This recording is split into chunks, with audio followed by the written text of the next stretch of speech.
Hello guys, magandang araw. It's me, Rostan Channel again. For today's video, magluluto tayo ng salted shrimp.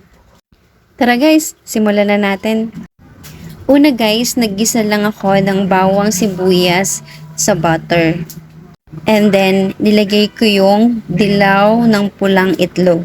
Yes guys, pulang itlog ang ginamit ko sa ating salted shrimp.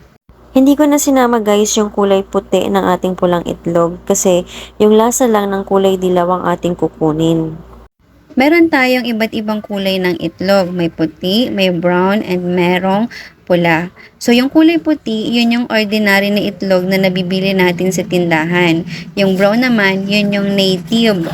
And yung kulay pula, yun yung maalat. So, dudurugin lang natin siya guys para kapag nilagay natin ng ating shrimp, kumapit yung dilaw ng itlog sa ating shrimp. Kasi guys, yan yung magbibigay ng masarap na lasa sa ating shrimp. Ayan guys, hahalu-haluin lang natin siya guys para yung mga ingredients na nilagay natin is manuot sa ating shrimp. Lalong-lalo na yung dilaw ng ating itlog. Kapag nagkulay orange na lahat yung ating shrimp guys, meaning luto na siya. At pwede na natin siyang hanguin. Naglagay din pala ako dito guys ng konting pampalasa. At syempre ng paminta. Hahalu-haluin lang natin siya guys hanggang sa maluto ang ating salted shrimp.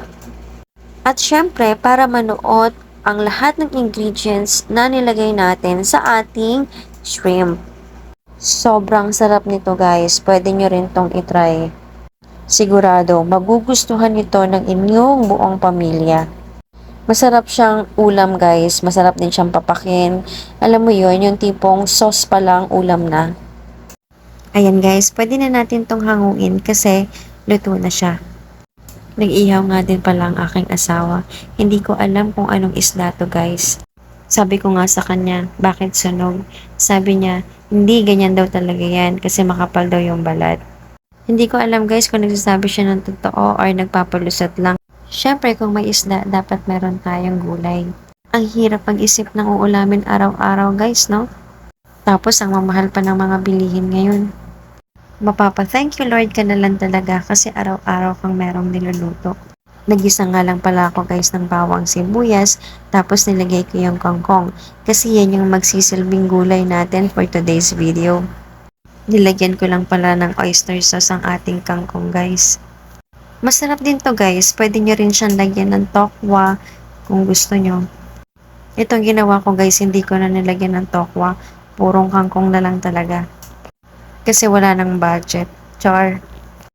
Nilagyan ko din pala to guys ng konting soy sauce para meron tayong pangsabaw sa ating kanin. Yung soy sauce pala na nilagay ko guys, nilagyan ko ng konting sugar. Ayan, hahalu-haluin lang natin siya guys para yung soy sauce na may sugar is ma-absorb ng ating kangkong. Nung tinikman ko siya guys, medyo maalat kaya naglagay pa ulit ako ng sugar. Wala na tayong measurement guys ha. Depende nyo na lang guys sa panlasa ninyo yung mga measurements ng mga ingredients natin.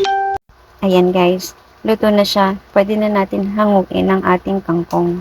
Dahil meron tayong inihaw na isda, hindi mawawala ang sausawan syempre. Naglagay lang ako sa ating sausawan guys ng bawang, sibuyas, kamatis, kalamansi, at soy sauce. At syempre naman hindi kumpleto ang ating sausawan kung walang sili. Ayan, tapos na tayo guys. It's eating time!